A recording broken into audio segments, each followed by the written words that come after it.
Kitchen ప్రేమతో ప్రేక్షకులందరికీ వరలక్ష్మి వ్రతం శుభాకాంక్షలు.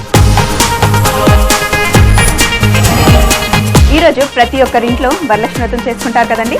నేను కూడా మా ఇంట్లో వరలక్ష్మి వ్రతం చేసుకుంటున్నాను. కాలనీలో ఉన్న వాళ్ళందరినీ ఇంటికి పూజకు పిలిచాను. అయితే ఈరోజు కిచెన్లో నాకు హెల్ప్ చేయడానికి మా అత్తయ్య అయితే ఇంట్లో లేరు. మరి ఇంకేం చేస్తాం, నేనే చేస్తాను. అయితే అమ్మవారి కోసం ఈరోజు ప్రసాదం నేనేం చేయబోతున్నానో తెలుసా? అటుకుల పాయసం. సో అటుకుల పాయసం స్టార్ట్ చేసే ముందు కావాల్సిన పదార్థాలు ఒక్కసారి చూడండి.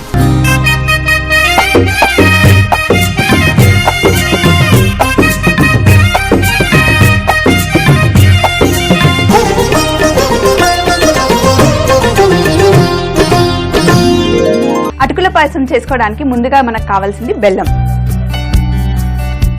సో బెల్లం తీసుకొని సింధు ఎలా ఉన్నావు? అమ్మేది? అమ్మ కొంచెం బిజీగా ఉంది, సాయంత్రం వస్తానని. అప్పుడు నీకు హెల్ప్ చేయడానికి నన్ను పంపించింది. ఎంత చక్కగా ఉన్నావు. ఈ సారీ కూడా చాలా బ్యూటిఫుల్ గా ఉంది. Thank you so much. ఏం చేస్తున్నావు? అటుకుల పాయసం. ఓ వావ్, నాకు చాలా ఇష్టం. అవునా? అమ్మవారికి నైవేద్యం పెట్టిన తర్వాత నీకు ఇస్తాం. ఓకే. సో అటుకుల పాయసంకి ముందుగా మనకు కావాల్సింది బెల్లం. ఫస్ట్ స్టవ్ ఆన్ చేసుకొని బెల్లం కడాయిలో వేసుకోవాలి. ఇందులో కాస్తన్న నీళ్లు పోసుకొని బెల్లం కరిగించుకొని లైట్ గా పాకం వచ్చే వరకు వెయిట్ చేయాలి. సో ఈ రోజు అమ్మవారికి నైవేద్యం చేస్తున్నాం కదా, అన్ని ఇత్తడితోనే చేస్తున్నాం. అంటే ఇత్తడితోనే చేయాలి ఈ రోజు? అంటే అమ్మవారికి ఎక్కువ మటుకి శ్రేష్టమైంది ఇత్తడి తాంబూలాలు కాబట్టి ఇత్తడిలో మనం వంట చేస్తాం అన్నమాట. కాలనీలో వాళ్ళందరూ పిలుస్తున్నారక్క, మా ఇంట్లో పూజ ఉంది రండి, మా ఇంట్లో వ్రతం ఉంది రండి అని పిలుస్తున్నారు. సింధు, ఈ వ్రతాన్ని మనుషులే కాదు రాక్షసులు కూడా చేసుకుంటారు, తెలుసా నీకు? రాక్షసుల? వాళ్ళెందుకు చేసుకుంటారక్క? నిజంగా రాక్షసులు కూడా ఈ వ్రతాన్ని చేసుకుంటారు. ఎందుకంటే శుక్లాచార్యుడు ఎవరు? ఏమో. శుక్లాచార్యుడు ఎవరో కాదు, లక్ష్మీదేవి వాళ్ళ అన్నగారు. ఓ. సో లక్ష్మీదేవికి శుక్లాచార్యుడు అంటే చాలా చాలా ఇష్టం అన్నమాట. అందుకే శుక్రవారం రోజు ఈ వ్రతాన్ని చేస్తారు. అయితే రాక్షసుల గురువు శుక్లాచార్యుడు కదా, గురువు మీద ఉన్న భక్తి కొద్దీ అక్కడున్న రాక్షసులందరూ వరలక్ష్మి వ్రతాన్ని చేసుకుంటారు. ఓకే. సో ఇక్కడ చూడు, చక్కగా బెల్లం కరిగిపోయింది కదా, మనకి బబుల్స్ వస్తుంది కదా. ఇప్పుడు ఈ కడాయిని తీసి పక్కన పెట్టుకోవాలి. ఓకే. అలాగే అక్కడ ఒక బాండి ఉంది. Thank you. ఇది కూడా ఇత్తడియే అన్నమాట. ఓకే. ఇప్పుడు ఈ బాండి ఉంది కదా, ఇందులో మనం నెయ్యి, మనము ఏ పండగ చేసుకున్నా కూడా స్వీట్స్ చేసినప్పుడు ఎక్కువ మటుకి ఆవు నెయ్యి వాడతాం కదా. ఈ రోజు నా దగ్గర ఉంది కూడా ఆవు నెయ్యి. స్పూన్తో ఆవు నెయ్యి వేసుకున్న తర్వాత ఇందులో జీడిపప్పు ఇంకా కిస్మిస్ వేసుకొని ఫస్ట్ మంచిగా లైట్గా కలర్ వచ్చే వరకు ఫ్రై చేసుకోవాలి. ఇందులో మనం అటుకులు వేయాలి. అటుకులు కూడా మంచిగా బ్రౌన్ కలర్ వచ్చే వరకు ఫ్రై చేసుకోవాలి. మంచి ఫ్లేవర్ వస్తుంది కదా, చాలా మంచిగా వస్తుంది. ఇప్పుడు ఇందులో పాలు, అటుకులు కూడా చక్కగా వేగిపోయాయి కదా, పాలు వేసుకుందాం. సో ఇంట్లో వరలక్ష్మి వ్రతం ఎలా చేసుకుంటారు? ఏముందక్క, పొద్దున్నే మమ్మీ లేపేస్తుంది, తలంటూ స్నానం చేపిస్తుంది, తర్వాత నైవేద్యం ప్రిపేర్ చేస్తుంది, కాలనీలో వాళ్ళందరినీ పిలుస్తుంది, నైవేద్యం పెడుతుంది.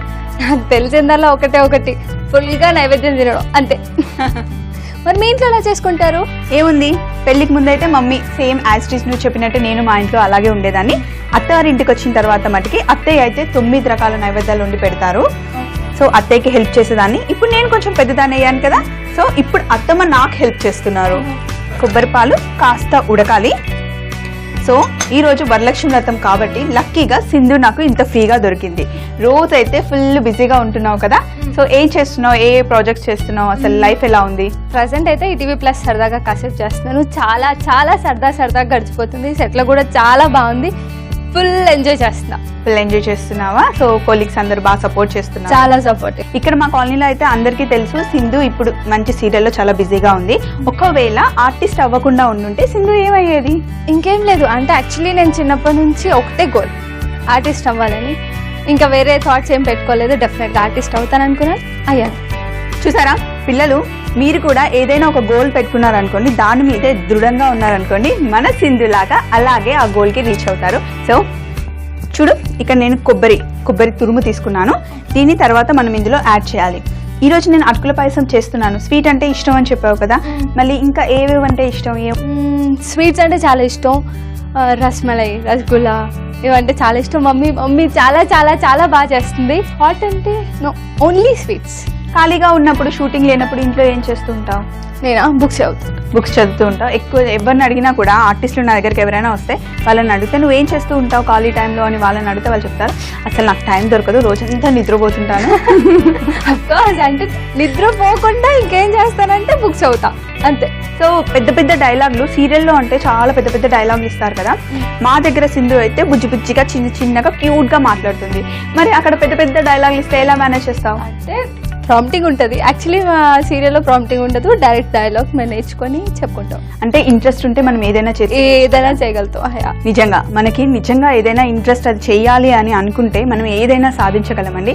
అది సింధు ద్వారా నేను ఇంకా ఎక్కువ కొంచెం కాన్ఫిడెంట్ గా నమ్ముతున్నాను. రెండు కూడా చల్లగా అయిపోయాయి. ఇక్కడ అటుకులు ఉడికిన పాయసం చల్లగా అయిపోయింది. అలాగే ఇక్కడ బెల్లంతో చేసుకున్న పాకం కూడా రెడీగా ఉంది. దీన్ని మనం అటుకులు ఉడికించిన పాలలో వేసేయాలి. పాకం వేసేసాం కదా, ఒక్కసారి చక్కగా కలపాలి. ఇప్పుడు ఇందులో పచ్చి కొబ్బరి కొంచెం వేసేసి మళ్ళీ ఒకసారి కలుపుకున్నామంటే మన అటుకుల పాయసం రెడీ అయిపోయింది. ఇందులో కాస్తంత ఇలాచి పొడి వేసుకోవాలి సింధు. ఇలాచి పొడి వేసుకున్న తర్వాత కలుపుకుంటే చక్కటి ఫ్లేవర్ వస్తుంది. సింధు, అక్కడ నైవేద్యం గిన్నె ఉంది, అది నాకు ఇస్తావా? దీంతో నేను నైవేద్యం పెట్టుకుంటాను. అవునక్క, నాకు డౌట్. వరలక్ష్మీదేవికి ఎరుపు ఆకుపచ్చ రంగులు అంటే ఎందుకు ఇష్టం? ఎరుపు అంటే శక్తి, ఆకుపచ్చ అంటే శుభం, సాఫల్యత. ఏ శుభకార్యం చేసినా కూడా ఫస్ట్ ఇంటికి తోరణాలు కట్టిన తర్వాతనే ఆ పని స్టార్ట్ చేస్తారు. అందుకే అమ్మవారి దగ్గర తమలపాకులు శుభప్రదంగా పెడతారన్నమాట. సో ఇక్కడ చూడు, నైవేద్యం మనం గిన్నెలో వేసుకున్నాం కదా, ఇంకా కాస్త వేసుకుందాం. సో నైవేద్యంని మనం అమ్మవారికి పెట్టేద్దాం, ఓకేనా? ఇప్పుడు ఫస్ట్ మనం దీపం వెలిగించుకుందాం.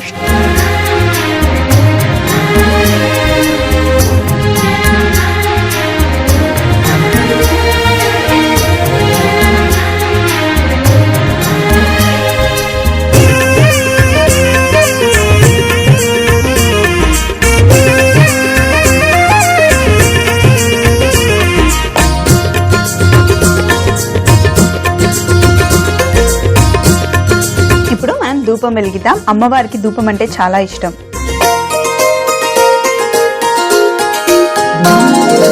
ఈ ధూపం వల్ల ఇంకో లాభాలు కూడా ఉన్నాయి. మనం ధూపం వేస్తే ఈ మంచి వాసన ఉంటుంది కదా, ఇంట్లో ఏదైనా నెగటివ్ శక్తులు ఉన్నాయనుకో, అవన్నీ ఈ గాలి అంతా ఇంట్లోకి వెళ్ళి నెగటివ్ శక్తులన్నీ బయటికి వెళ్ళిపోతాయి, పాజిటివ్ శక్తులన్నీ లోపలికి వచ్చేస్తాయి అన్నమాట. అందుకే అమ్మవారి ముందు ధూపం వెలిగిస్తారు. అన్ని అమ్మవారికి సమర్పించుకొని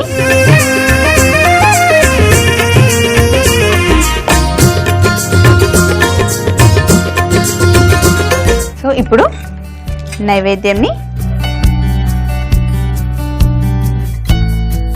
సింధు, ఈ రోజు ఇంకొక ప్రత్యేకత కూడా ఉంది. 12 సంవత్సరాలకు ఒకసారి వచ్చే కృష్ణా నది పుష్కరాలు ఈ రోజు ప్రారంభం అవుతున్నాయి. మనందరం కలిసి ఒకసారి వెళ్ళేసి వద్దాం. సరే అక్క, తప్పకుండా కదా. ప్రసాదం నువ్వు తీసుకోక. తీసుకుంటున్నా. సో మనం ప్రసాదం తినేసి కాస్త రిలాక్స్ అయ్యే లోపల కాలనీ వాళ్ళందరూ వాయనాలకు వచ్చేస్తారు. ప్లీజ్ ఈ రోజు నాకు కొంచెం హెల్ప్ చేయవా? తప్పకుండా అక్క. ప్రసాదం తిను. పద, కాసేపు హాల్లోకి వెళ్ళేసి పనులన్నీ చేసుకుంటూ కాసేపు కబుర్లు చెప్పుకుందాం.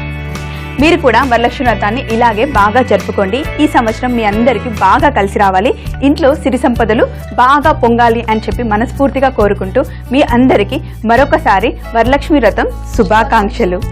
అటుకుల పాయసం తయారు చేయు విధానం. ముందుగా ఒక కడాయి తీసుకొని అందులో బెల్లం, నీళ్లు వేసి కరిగించాలి. ఒక బాండీ తీసుకొని అందులో నెయ్యి, జీడిపప్పు, కిస్మిస్, అటుకులు, పాలు, కొబ్బరి పాలు వేసి ఉడికించాలి. తరువాత అందులో ముందుగా చేసుకున్న బెల్లం పాకం, పచ్చి కొబ్బరి, యాలకుల పొడి వేసి కలుపుకుంటే అటుకుల పాయసం రెడీ. మమ్మీస్ కిచెన్ ప్రేమతో ఎపిసోడ్స్ మీరు మళ్ళీ చూడాలనుకుంటే సబ్స్క్రైబ్ అవ్వండి www.youtube.com/ETV అభిరుచి. అదే ఫేస్బుక్ అయితే గనక www.facebook.com/ETV అభిరుచి. ప్రపంచానికి పరిచయం అక్కర్లేని అత్త, మనందరికీ బాగా తెలిసిన తెలివైన కోడలు. అత్తగారు పర్మిషన్ ఇస్తే నేను చేసి చూపిస్తాను. సరే తీసుకోపో. ఇప్పుడు దీన్ని ఒక 5 నిమిషాలు ఫ్రిడ్జ్ లో పెట్టాలి. బాధపడకండి అత్తయ్య, మనం మమ్మీ కిచెన్ ప్రోగ్రామ్ వచ్చాం కదా, వంట నేర్చుకొని బాగా వండుతాను. వండి పెడతాను, వండుతాను నీకు వండి పెడతాను అంతేగా.